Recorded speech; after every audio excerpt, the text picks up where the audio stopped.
Macron, dégage! As France's government prepares to hold a cabinet meeting on Friday to examine the new draft law on pension reform, protesters took to the streets on Thursday night, waving torches.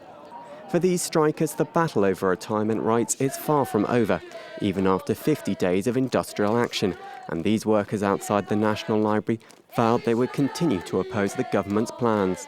They're not listening to us, and we'll be shouting a bit louder for as long as needed. We know that tomorrow the protest will be huge. Researchers, teachers, new professions are joining the struggle. People are very motivated, including lawyers. And yes, we're still enthusiastic. The strike, which began on the 5th of December, is the longest in France for 40 years. And although some workers went back to work this week, many vowed to return to the streets on Friday. Personally, I'm continuing the strike. Every time there are protests, I'm there, and every time there are protests, I'll strike. At Paris's Gare de Lyon, these protesters are getting organised once again, and they hope the government will end up giving in to their demands.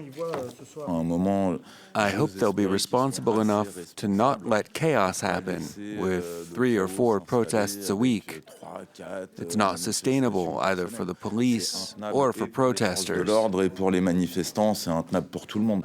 It will be day 51 of the record strike, and unions hope there will be enough protesters in the street to force the government to back down.